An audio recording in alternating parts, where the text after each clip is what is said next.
అందరికీ మరణాతండి Israel ministries అనే కార్యక్రమాన్ని వీక్షిస్తున్న మీ అందరికీ హృదయపూర్వకమైన వందన మరణాతులు. ఈ సమయాన్ని ఇచ్చినటువంటి దేవాతి దేవునికి నా వందన మరణాతులు తెలియజేసుకుంటున్నాను.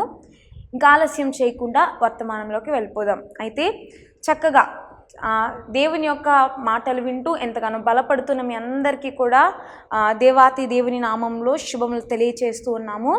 ఈరోజు ఒక చక్కని అంశం ద్వారా ఈరోజు మాట్లాడుకుందాం. క్రైస్తవులుగా మనమందరం కూడా వెళ్ళే ప్రదేశం ఒకటి ఉంది. అదేంటండి? సంఘము కదా. మనందరం కూడా ఆదివారం వచ్చిందన్నా, లేదంటే మంగళవారం వచ్చినా, శుక్రవారం వచ్చినా, లేదా ఇంకా ఆయా రోజులు వచ్చినా, ఉపవాస ప్రార్థనలు వచ్చినా, ఏదేమైనప్పటికీ కూడా మనం అందరము కూడా సంఘంలో అందరము కూడా కలుసుకునే ప్రదేశము సంఘముగా మనం చెప్తాం.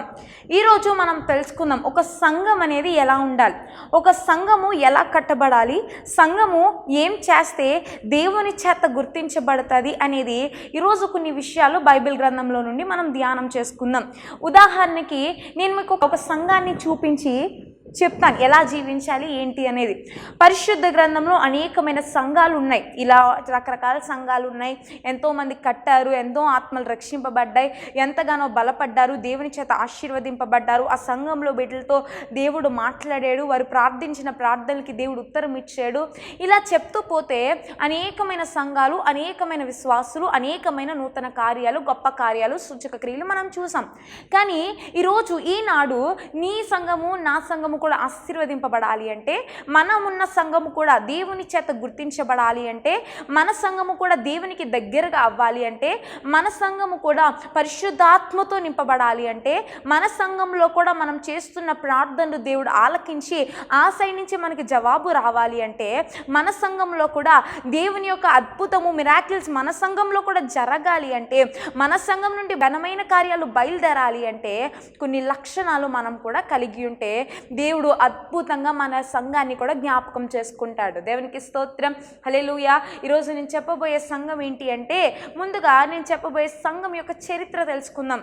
ప్రపంచ సామ్రాజ్యాల్లో మొదటి సామ్రాజ్యమైన బబులోను సామ్రాజ్యం, చాలామంది వినే ఉంటారు బబులోను సామ్రాజ్యం. దీని తర్వాత మారియా పార్షిక సామ్రాజ్యం ఉండేది. అయితే పార్షిక సామ్రాజ్యం అంతమైపోయిన తర్వాత అక్కడికి గ్రేట్ అలెగ్జాండర్ వచ్చి అక్కడ కొంచెం ప్లేస్ని తీసుకుని దాన్ని ఏం చేశారంటే బిజినెస్ ప్లేస్ కింద మార్చేశారు. అంటే వ్యాపార కేంద్రముగా, అదొక వ్యాపారానికి ప్రతినిధిగా ఆ ప్లేస్ని మార్చేశారనమాట. మీ అందరికీ అర్థమైందని నేను ఆశిస్తున్నాను. ముందుగా బబులోను సామ్రాజ్యం ఉండేది, దాని తరువాత మారియా పార్షిక సామ్రాజ్యం వచ్చింది. ఆ మారియా పార్షిక సామ్రాజ్యం అంతమైపోయిన తర్వాత అప్పుడు గ్రేట్ అలెగ్జాండర్ వచ్చి కొంచెం ప్లేస్ని తీసుకుని దాన్ని బిజినెస్కి వాడడం మొదలుపెట్టారు. వ్యాపార కేంద్రంగా, బిజినెస్ మాడ్యూల్గా అది అభివృద్ధి జరగడం మొదలుపెట్టారనమాట. దేవునికి స్తోత్రం, హల్లెలూయా. అక్కడ ఏం బిజినెస్ ఏం వ్యాపారం జరిగేది అని మనం ధ్యానం చేసుకుంటే కనుక, అక్కడ తెల్లని నారబట్టలు వేసేవారు, అలాగే ఉన్నుతో చేయబడిన వస్త్రములు, డ్రెస్సెస్కి కలర్స్ వేయడం, తోలు పరిశ్రమ, ఒంటి పరిశ్రమ, మట్టి పాత్రలు, తెల్లని పెంకులు, ఊదా రంగు వస్త్రాలు మొదలగునవి చాలా ఫేమస్. ఇంకా చాలా ఉంటాయి. కానీ ఆ ప్రదేశంలో ఈ యొక్క బిజినెస్ మాడ్యూల్లో ఈ ప్లేస్లో కొన్ని వ్యాపారాలు చాలా ప్రసిద్ధి చెందినవి, చాలా ఫేమస్గా వచ్చినాయి. ఎందుకంటే చూడండి, ఒక్కొక్క చోట ఒక్కొక్క ఫేమస్ ఉంటుంది కదా. అంటే ఆత్రేయపురం వెళ్ళగానే మనకు గుర్తుకొచ్చేది పూతరేకులే గుర్తుకొస్తాయి కదా, కాకినాడ వెళ్ళగానే కాజల్, అలాగా ఒక్కొక్క ప్రదేశానికి ఒక్కొక్కటి ఎలా అయితే ఫేమస్సో ఈ యొక్క ప్లేస్లో, ఈ యొక్క బిజినెస్ మాడ్యూల్లో ఈ బిజినెస్ అనేవి చాలా ఫేమస్గా మారిపోయినాయి. దేవునికి స్తోత్రం, హల్లెలూయా. సో మీకు అర్థమైంది అనుకుంటున్నాను. ఈ బిజినెస్లు ఎవరు స్టార్ట్ చేశారు? ఇక్కడ అలెగ్జాండర్ వచ్చి ఇక్కడ కొంచెం ప్లేస్ తీసుకుని ఆ ప్లేస్లో ఏం చేశారు, ఈ బిజినెస్ అన్నీ కూడా పెట్టించి అదొక వ్యాపార కేంద్రముగా దాన్ని అభివృద్ధి చేయడం జరిగింది. దేవునికి స్తోత్రం, హల్లెలూయా. అపోస్తల కార్యములు 16వ అధ్యాయంలో మనం చూస్తే ఊదా రంగు పొడి అమ్ముతున్న లూదియా అని రాయబడుతుంది. ఊదా రంగు పొడి అమ్ముతున్న ఊదియా అని అంటే ఈమె ఏ పట్టణానికి సంబంధించిందంట? తుయతెర పట్టణానికి సంబంధించింది అని కూడా రాయబడి ఉంటుంది. దేవునికి స్తోత్రం, హల్లెలూయా. కొద్దిమంది ఏమంటారంటే బైబిల్ పండితులు, ఈ యొక్క లూదియాయే అక్కడ సంఘం స్థాపించింది, తుయతెరలో లూదియాయే సంఘం స్థాపించిందని కొద్దిమంది అంటారు.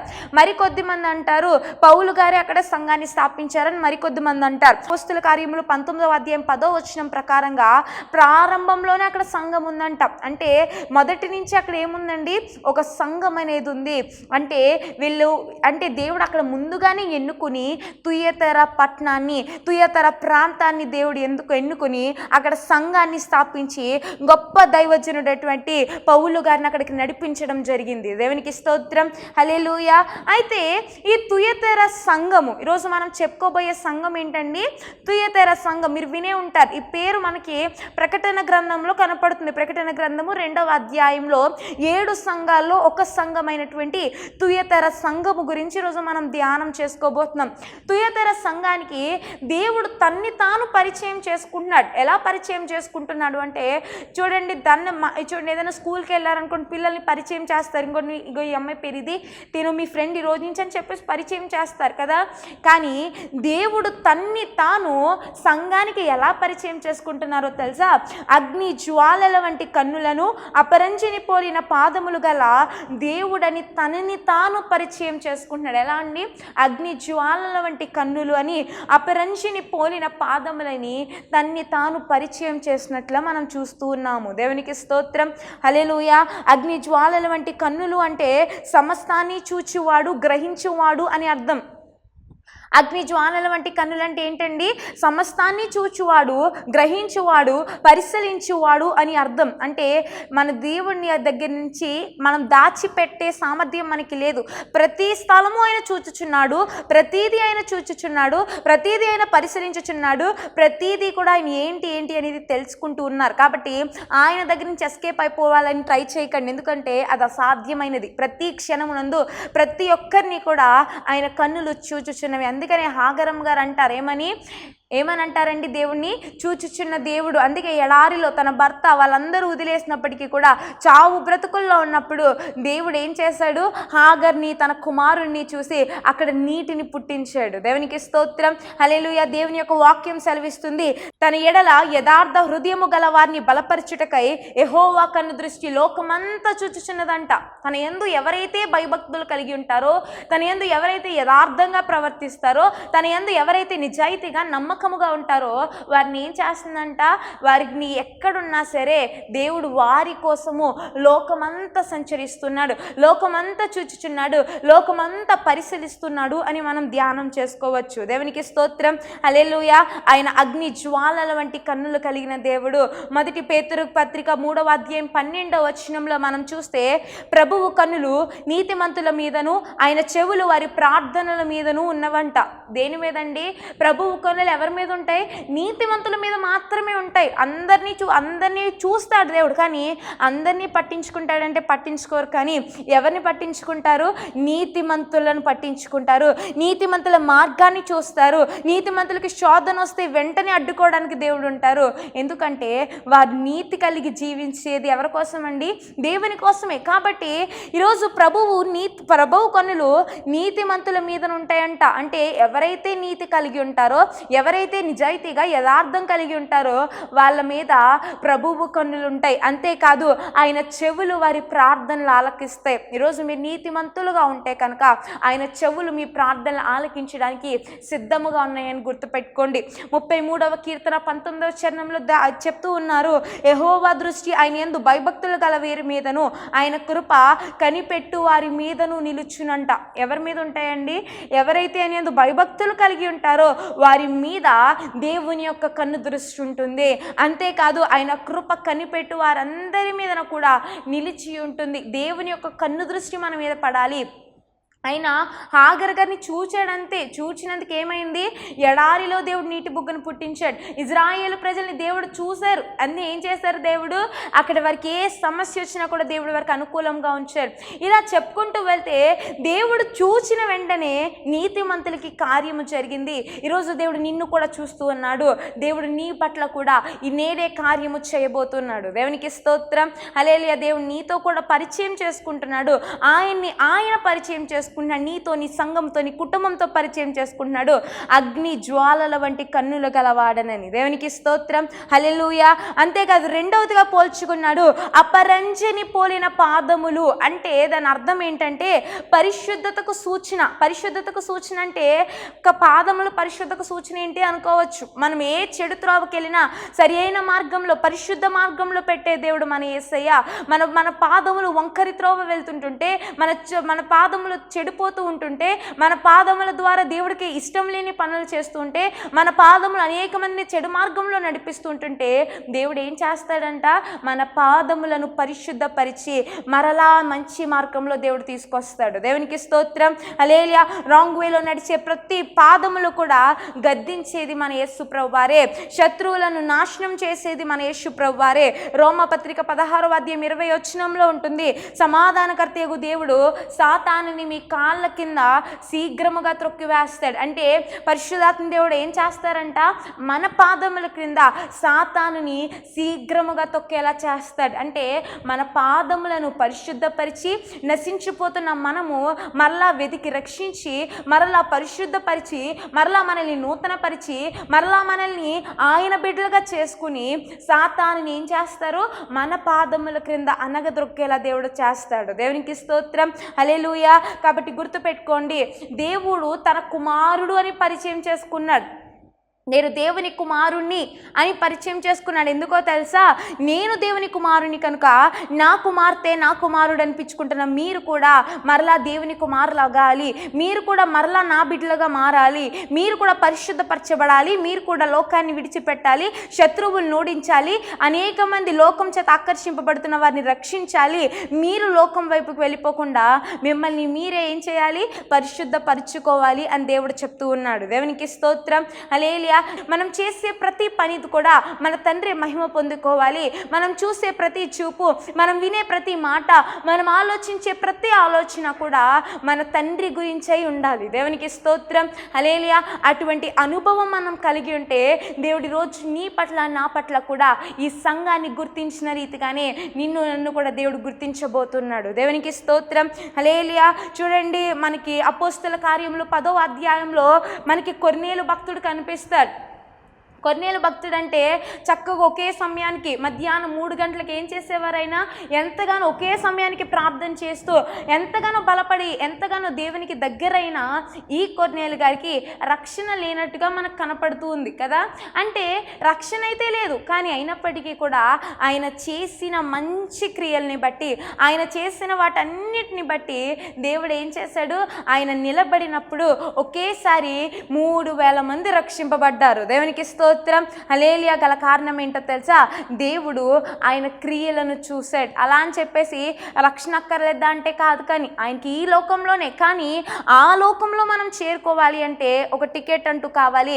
అదే రక్షణ టికెట్. ఈరోజు నీకు నాకు ఆ రక్షణ టికెట్ ఉంటే, నీ దగ్గర నా దగ్గర ఆ యొక్క రక్షణ అనేది ఉంటే కనుక తప్పనిసరిగా ఆ రాజ్యానికి మనం చేసే క్రియల్ని బట్టి, మనం కలిగి ఉన్న రక్షణను బట్టి అక్కడికి మనం చేరుకోగలుగుతాము. దేవునికి స్తోత్రం. హల్లెలూయా. ఒక రకంగా చెప్పాలంటే ఇప్పుడు సాల్వేషన్ లేకపోతే, రక్షణ లేకపోతే కారు ఉండి డీజిల్ లేనంటే అర్థం. ఉపయోగం ఉంటుందండి. కారు ఉండాలి, దాంట్లో డీజిల్ కూడా ఉంటే అప్పుడు మాత్రమే పనిచేస్తుంది. లేకపోతే మూలన పెట్టేసి కూర్చోవాలి, ఉపయోగం ఉండదు. ఈరోజు రక్షింపబడిన నీవు నీ క్రియల ద్వారా దేవుడికి దగ్గర అవ్వాలి. లేదు, నీ క్రియలు చాలా బాగున్నాయి, చాలా పర్ఫెక్ట్గా ఉన్నాయి, దేవుడికి ఇష్టమైనట్టే నువ్వు చేస్తున్నావు, కానీ నీలో రక్షణ లేకపోతే దేవుడికి నువ్వు ఇష్టంగా అవ్వలేవు. కాబట్టి ఏం కలిగి ఉండాలి మనం అందరం? మనమందరము కూడా రక్షణ కలిగి ఉండాలి. మన క్రియలు దేవునికి ఇష్టమయ్యే రీతిగా ఉండాలి. దేవునికి స్తోత్రం. హల్లెలూయా. కాబట్టి మొట్టమొదటిగా మనం ధ్యానం చేసుకున్నాము. ఈ యొక్క తుయతర సంఘంలో ఏం కలిగి ఉందండి? లక్షణము, క్రియలు. దాని క్రియలు ఎలా ఉన్నాయి అంటే మొదటి క్రియలు కంటే కూడా కడపటి క్రియలు మరింత పరిశుద్ధంగా ఉన్నాయి. మొదటి కంటే ఆఖరికి వచ్చి చూసేసరికి మరింత గొప్పగా ఉన్నాయి. మొదటి క్రియలతో పోల్చుకుంటే ఆఖరి క్రియల్లో మరింత నైపుణ్యత కనబడుతుంది. మొదటి క్రియలతో పోల్చుకుంటే కడపటి క్రియలు దేవుని కోసం మరింతగా బలపడినాయి. దేవునికి స్తోత్రం. హల్లెలూయా. రక్షణ తీసుకున్న కొత్తలో మీరు నేను అందరం చాలా స్ట్రాంగ్గా ఉంటాం. ఎంత స్ట్రాంగ్ అంటే ఇంకా బ్రతుకైనా చావైనా దేవుని కోసమే అంటాం. కానీ ఆఖరికి వచ్చేసరికి కడపటికి వచ్చేసరికి ఏముంటుంది? అసలు దేవుడి సన్నిధికి ఒక వారం వస్తాం, ఇంకో వారం రాం. కొద్ది పరిచర్య చేస్తే ఇంకొద్ది పరిచర్య చేయం. దేవుడిలో కొంచెం వాడబడితే ఇంకొంచెం పడుకుంటాం. కానీ మనం మొదటి క్రియ బాగుంటుంది, కడపటి క్రియ బాగోదు. కానీ తుయతెర సంఘములో మొదటి క్రియ బాగుంది, కడపటి క్రియ మరింత బాగుంది. దేవునికి స్తోత్రం. హల్లెలూయా. అట్టి రీతిగా మీ సంఘం ఉంటే, అట్టి రీతిగా నీ సంఘం ఉంటే కనుక మొదటి క్రియ మీద ఎలా ఉందో నాకు తెలియదు, కానీ అంతకు మించి బలపడాలి. రోజు రోజుకి కూడా డే బై డే మీ సంఘము అభివృద్ధిలోనికి వస్తేనే దేవుడు మీ సంఘాన్ని కూడా గుర్తిస్తాడు. దేవునికి స్తోత్రం. హల్లెలూయా. ఇక రెండవదిగా తుయతెరలో ఉన్న సంఘపు లక్షణం ఏంటో తెలుసా? అది ప్రేమ కలిగి ఉంది. ఏం కలిగి ఉందండి? ప్రేమ కలిగి ఉంది. సంఘంలో చాలా అవసరం, ప్రేమ కలిగి ఉండాలి. ఈరోజు నీ సంఘం అభివృద్ధి పొందాలి అంటే, నీ సంఘంలోకి అనేక మంది రావాలి అంటే, నీ సంఘంలోకి దేవుడి నిమిత్తం అనేక మంది వచ్చి చేర్చబడాలి అంటే, నీ సంఘంలో సంఘ విశ్వాసులుగా మీ అందరి మధ్యలో ఏముండాలి? ప్రేమ అనేది ఉండాలి. ప్రేమ కలిగి ఉండకపోతే దేవుడికి ఇష్టమైనట అసాధ్యము. అందుకే పౌలు గారు అనేకమైన విషయాలు చెప్పారు. నీకు దేవదూతలు మాట్లాడే భాషలను మాట్లాడేసినా నీకు ప్రేమ లేకపోతే నువ్వు వ్యర్థుడివి అంటున్నారు. కొండల్ని పెకలించగలిగినంత బలం ఉన్నా నీలో ప్రేమ లేకపోతే నువ్వు వ్యర్థుడివి అంటున్నారు. నీకు ఎంత ఆస్తి ఉండి, నీకు ఎంత బ్యాక్గ్రౌండ్ ఉండి, నువ్వు ఎంత అందంగా ఉన్నా నీలో ప్రేమ లేకపోతే నువ్వు వ్యర్థుడివి అంటున్నారు. ఎన్ని ప్రవచనాలు పలికేసి, ఎంతగా దేవుని స్తుతించేసి, ఎంతగా దేవుని ఆరాధించేసి నీలో ప్రేమ లేకపోతే నువ్వు వ్యర్థుడివి అంటున్నారు. ఇలా చెప్తూ పోతే అసలు నీకు అన్నీ కలిగి ఉన్నా నీలో ప్రేమ లేకపోతే నువ్వు వ్యర్థుడవే అని పౌలు గారు చెప్తూ ఉన్నారు. సంఘము బలపడాలి అన్నా, సంఘంలోకి అనేకమైన ఆత్మలు చేర్చబడాలన్నా, సంఘము నానాటికి వృద్ధిలోనికి రావాలన్నా ఒకటే ఆన్సర్ ఉన్నది. మీ అందరిలో కూడా ప్రేమ అనేది ఉండాలి. దేవునికి స్తోత్రం. హల్లెలూయా. మీ పేరు ప్రతిష్టలను బట్టి చూసి ప్రేమించే వాళ్ళు ఉంటారు. వీటిని బట్టి చూసి ప్రేమించే వాళ్ళు ఈ లోకంలో చాలా మంది ఉన్నారు. మీ ఉద్యోగాలు, మీ వ్యాపారాలు, మీ యొక్క లాభాలు, వీటన్నిటిని చూసి ప్రేమించే వాళ్ళు ఈ లోకంలో ఉన్నారు. కానీ మన యేసు ప్రభువారు నీ దగ్గర ఏదో ఉంటే ప్రేమించే దేవుడు కాదు, నువ్వు పరిశుద్ధంగా ఉంటే ప్రేమించే దేవుడు కాదు, లేదంటే నువ్వు ఒక గొప్పగా దేవుడికి అన్ని విడిచిపెట్టి దేవుని దగ్గరికి వస్తేనే ప్రేమించే దేవుడు కాదు. కానీ నువ్వు జీరోగా ఉన్నా సరే, నువ్వు ఎందుకు పనికిరాని స్థితిలో ఉన్నా సరే, నువ్వు అందరూ యూజ్లెస్ అన్నా సరే, అసలు నువ్వు ఎవరి చేత గుర్తించబడకపోయినా సరే, ఈరోజు దేవుడు నిన్ను ప్రేమించడానికి సిద్ధంగా ఉన్నాడు. దేవునికి స్తోత్రం. హల్లెలూయా. ఎంత ప్రేమించాడో తెలుసా అండి? మన కోసము దేవుడు చనిపోయాడు. God sacrifice his whole life. దేవుడు మన కోసము తన జీవితాన్ని అంతటిని కూడా త్యాగం చేశాడు. ఎందుకో తెలుసా? మనం ఇంకను పాపులమై ఉండగానే, while we are in sin, ఎప్పుడైతే ఇంకా మనం పాపులుగా ఉండగానే మన దేవుడు మన కోసము తన శరీరాన్ని, తన అంతటిని కూడా త్యాగం చేశాడు. గల కారణం ఏంటో తెలుసా? మా దేవుడు నిన్ను నన్ను ప్రేమిస్తూ ఉన్నాడు. దేవునికి స్తోత్రం. హల్లెలూయా. God is loving us. దేవుడు నిన్ను నన్ను ఎంతగానో ప్రేమిస్తున్నాడు. కాబట్టి పరలోకాన్ని విడిచిపెట్టి, తను కలిగి ఉన్న ప్రతిదాన్ని విడిచిపెట్టి, తను కలిగి ఉన్న మహిమను విడిచిపెట్టి, తనకున్న పవర్ని విడిచిపెట్టి, అన్నిటిని విడిచిపెట్టి నీ కోసం నా కోసం తన లైఫ్ని సాక్రిఫైస్ చేసి అంతగా దేవుడు నిన్ను నన్ను ప్రేమించాడు. దేవునికి స్తోత్రం. హల్లెలూయా. ఈ లోక ప్రేమలతో ఈ ప్రేమను కంపేర్ చేయకూడదు. ఈ ప్రేమ చాలా గొప్ప ప్రేమ. అందుకే ఈ ప్రేమను ఏమంటాము? అగాపే. అగాపే అంటే దేవుని ప్రేమ అని అర్థం. దేవుని ప్రేమకు మించిన ప్రేమ, the greatest love in the world అంటే అగాపే లవ్ అనే చెప్పాలి మనం. గొప్ప ప్రేమ ఈ ప్రపంచంలోనే మొత్తం అంతటిలో కూడా గొప్ప ప్రేమ ఏంటి అంటే ఏం చెప్పాలండి? అగాపే అనే చెప్తాం. ఎందుకంటే తల్లి చూపించే ప్రేమలో కొంచెం స్వార్థం ఉండొచ్చు, తండ్రి చూపించే ప్రేమలో స్వార్థం ఉండొచ్చు, ఇరుగు పొరుగు వారి బంధువులు, స్నేహితులు, సంఘము అందరూ ప్రేమించేలో స్వార్థం ఉండొచ్చు. కానీ మన దేవుడు చూపించే ప్రేమలో స్వార్థం లేదు. సంఘాన్ని ఆయన సొత్తు అన్నాడు, సంఘాన్ని ఆయన వెలపెట్టి కొనుక్కున్నాడు, సంఘాన్ని ఆయన రక్తాన్ని చిందించి కొనుక్కున్నాడు, సంఘాన్ని దేవుడు దేవుని కొరకు ఎంచుకున్నాడు, సంఘాన్ని దేవుడికి ప్రతినిధి సమృద్ధిగా నిలబడుతుంది. కాబట్టి సంఘము కూడా ఏ ప్రేమ కలిగి ఉండాలి? అగాపే, దేవుని యొక్క ప్రేమ కలిగి ఉండాలి. దేవునికి స్తోత్రం. హల్లెలూయా. సంఘంలోకి వెళ్తున్నావు, ఇటు పక్కన చూస్తే నీకు పడదు, అటు పక్కన చూస్తే పడదు, లేదంటే ఎవరినొకరిని చూస్తే ఏదో గొడవ పెట్టుకోకుండా రాలేము, కానీ ఇలా ఉంటే ఉపయోగం లేదు. కానీ నీ సంఘంలో నువ్వు ప్రేమ కలిగి జీవించాలి. నీ సంఘంలో ఎవరైనా చిన్న మాట అన్నారంటే సర్దుకుపోయే మనస్తత్వం ఉండాలి. నీ సంఘంలో ఎవరైనా నీకు వ్యతిరేకంగా ఉన్నారంటే అక్కడితో కామయ్యి నువ్వు వచ్చి దేవుని స్తుతించుకొని మళ్ళా క్షేమంగా ఇంటికి వెళ్ళిపోవాలి. అంతే తప్ప ఎంత మాత్రం పగ సాధించేసి, ఎంత మాత్రము సంఘానికి విరోధంగా ఉండి సంఘంలో డిస్ట్రాయ్ చేసే విధంగా మనం ఎంత మాత్రం ఉండకూడదు. దేవుని యొక్క ప్రేమ మనం కూడా కలిగి ఉండి అట్టి సంఘంలో మనం కూడా చేర్చబడితే దేవుడు ఖచ్చితంగా ఈ తుయతర సంఘాన్ని జ్ఞాపకం చేసుకున్నట్టుగా నిన్ను, నీ సంఘాన్ని కూడా దేవుడు జ్ఞాపకం చేసుకోబోతున్నాడు. దేవునికి స్తోత్రం. హల్లెలూయా. ఇక మూడవదిగా ఈ యొక్క తుయతర సంఘంలో ఉన్న మంచి సుగుణం ఏంటో తెలుసా? విశ్వాసము కలిగి ఉంది. ఏం కలిగి ఉందండి? విశ్వాసం కలిగి ఉంది తుయతర సంఘము. నేను కూడా విశ్వాసం కలిగి ఉండాలి. విశ్వాసులమని చెప్పుకోవడం గొప్ప కాదు, కానీ విశ్వాసులమని చెప్పుకున్న మనము విశ్వాసం కలిగి ఉండడం గొప్పతనము. విశ్వాసం కలిగి ఉండాలి. విశ్వాసం అనేది మనలో ఇమిడి ఉండాలి. విశ్వాసం అనేది మనలో బలపడాలే తప్ప రోజు రోజుకి క్షీణించిపోకూడదు. దేవునికి స్తోత్రం. హల్లెలూయా. హెబ్రీయులకు రాసిన పత్రిక 11:1 ఉంటుంది, నిరీక్షించు వారి నిజస్వరూపము అదృశ్యమైన వాటికి రుజువనియు. ఏంటండి విశ్వాసం అంటే? ఏంటంటే నిరీక్షించు వారి నిజస్వరూపము అదృశ్యమైన వాటికి రుజువనియు. మనం నమ్మాలి. కనబడలేనివి, మన కంటికి కనబడలేనివే దేవుడు నాకు చూపిస్తాడు, దేవుడు నా పట్ల కార్యము చేస్తాడు అని మనం నమ్మాలి. మనం కలలో కూడా ఊహించలేని కార్యాలు దేవుడు నా జీవితంలో నెరవేరుస్తాడు అని నమ్మడమే విశ్వాసము. ఇంపాసిబుల్ని దేవుడు పాసిబుల్ చేస్తాడు అని నమ్మడమే విశ్వాసం అంటే. దేవునికి స్తోత్రం. హల్లెలూయా. విశ్వాసం మనం కలిగి ఉండాలి. నమ్మకం, చాలామంది ఏమనుకుంటారంటే నమ్మకము విశ్వాసం ఒకటే అనుకుంటారు కదా. బిలీవ్ అండ్ ఫెయిత్ అనేది చాలా డిఫరెన్స్ ఉంది. నమ్మకం అనేది ఏంటంటే పైన మనకి విశ్వాసము జస్ట్ డోర్ లాంటిది నమ్మకం, కానీ దానికి కొంచెం లోతుకి వెళ్ళాలి. లోతుకి వెళ్తేనే విశ్వాసం అనేది మనకు తెలుస్తుంది.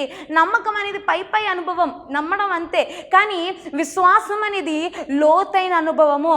మనం ఎప్పుడైతే దాని గురించి తెలుసుకుంటామో, ఎప్పుడైతే దేవుణ్ణి మరింత నమ్ముతామో, ఆ నమ్మకం అనేది బలపడే కొద్దీ మనం ఏ అనుభవంలోకి వెళ్ళిపోతాము? విశ్వాసం అనే అనుభవంలోకి వెళ్ళిపోతాము. దేవునికి స్తోత్రం. హల్లెలూయా. అందుకే ఊరికి విశ్వాసులని పేరు పెట్టలేదు, కానీ మనము పై అనుభవంలోకి ఉండకూడదు, కానీ ఏ అనుభవంలో ఉండాలండి? లోతైన అనుభవంలో ఉండాలి. దేవునికి స్తోత్రం. హల్లెలూయా. మనందరికీ కూడా విశ్వాసం అనేది ఉండాలి. సంఘంలో మనందరం కూడా ఏముండాలండి? విశ్వాసం అనేది ఉంటే తుయతర సంఘాన్ని దేవుడు జ్ఞాపకం చేసుకున్నట్లుగా నిన్ను, నన్ను కూడా, మన సంఘాన్ని కూడా దేవుడు జ్ఞాపకం చేసుకుంటాడు. ఇక నాలుగవదిగా ఈ తుయతర సంఘంలో ఉన్న అనుభవం ఏంటంటే పరిచర్య. ఏ అనుభవం అండి? పరిచర్య. ఇది చాలా ప్రాముఖ్యం సంఘంలో. సంఘము డెవలప్ అవ్వాలి అంటే ఏముండాలి? ఖచ్చితంగా పరిచర్య ఉండాలి. పరిచర్య అంటే ఏ పరిచర్య అంటే సంఘంలో ఏ పనైనా కూడా అది పరిచర్య లెక్కే వస్తుంది. అంటే ఇలా ఇప్పుడు బోధిస్తున్నాం, ఇదేంటి? పరిచర్యే. లేదంటే ఈ సంఘంలో నువ్వు సంఘం అంతా తుడుస్తున్నావు, అది పరిచర్యే. సంఘంలో నువ్వు ఇంకేమైనా చేస్తున్నావు, పరిచర్యే. సంఘంలో వచ్చిన వాళ్ళందరికీ భోజనాలు వడ్డించి సంఘంలో వచ్చిన వాళ్ళందరికీ కూడా నువ్వు చేస్తూ ఉన్నావు, అది కూడా ఏంటి? పరిచర్యే. అంటే అన్ని పరిచర్యే, అన్ని రకాలుగా దేవుడు నిన్ను జ్ఞాపకం చేసుకుంటున్నాడు. దేవునికి స్తోత్రం. హల్లెలూయా. పరిచర్య చేయాలి. ప్రతి విషయంలో కూడా దేవుని యందు ఏం చేయాలండి? పరిచర్య చేసేవారిగా మనం అందరం కూడా ఉండాలి. దేవునికి స్తోత్రం. హల్లెలూయా. ఏ పరిచర్య అంటే మీకు ఇచ్చిన ఏ పరిచర్య అయినా, ఏ పనైనా సరే ఆ పనిలో నమ్మకముగా ఉండడం నేర్చుకోండి. ఎంత నమ్మకంగా ఉండాలంటే మన తండ్రి యేసు ప్రభువారికి ఒక పని చెప్పారు. ఏం పని? ఈ లోకంలోకి వెళ్ళి నా కోసం ఏం చేయాలి? నా ప్రజలు నశించిపోకుండా నీ ప్రాణాన్ని పెట్టాలని పని అప్పగించినప్పుడు భయపడలేదు, వెనకడుగు వేయలేదు. ముందు ఓకే అని చెప్పేసి తర్వాత వెనకడుగు వేయలేదు, కానీ మొదలుపెట్టిన నాటి నుండి ఆ లోకం నుంచి ఈ లోకంకి వచ్చినప్పటి నుంచి మరలా ఆ లోకానికి వెళ్ళేంత వరకు కూడా అంతే నమ్మకముగా తన తండ్రి అప్పగించిన పనిని పూర్తి చేసుకున్నారు. దేవునికి స్తోత్రం. హల్లెలూయా. కాబట్టి తండ్రి తన కుమారుడికి అప్పగించిన బాధ్యతను ఎలా అయితే పూర్తి చేసుకున్నాడో ఈరోజు మనము కూడా మన తండ్రి మనకు అప్పగించిన బాధ్యత, సంఘంలో దైవజనులు మీకు అప్పగించిన బాధ్యత, లేదంటే ఎవరైనా సరే మీకు అప్పగించిన బాధ్యత నమ్మకముగా పూర్తి చేస్తే నమ్మకమైన జీతము దేవుడు ఖచ్చితంగా మీకు ఇస్తాడు. దేవునికి స్తోత్రం. హల్లెలూయా. చాలామంది పరిచర్య చేస్తే నాకేంటి, వాళ్ళ తుడిస్తే నాకేంటి, ఆ సంఘం క్లీన్ చేస్తే నాకేంటి ఇలా అనుకుంటారు. కానీ గుర్తుపెట్టుకోండి, పరిచర్య చేస్తే పనివాడు జీతానికి పాత్రుడు. నువ్వెంత పని చేస్తున్నావో అంత జీతం దేవుడు నీకు ఇస్తాడు. మీ పనికి తగ్గట్టుగా జీతాన్ని సిద్ధపరుస్తూ ఉన్నాడు. అక్కడ ఒకానొక దినాన్న మీరు చేసిన ప్రతి దానికి కూడా ప్రతిఫలము, బహుమానము మీరు పొందుకోబోతున్నారు. దేవునికి స్తోత్రం. హల్లెలూయా. ఇక ఆఖరిగా 5వదిగా సహనము. ఏం కలిగి ఉందండి?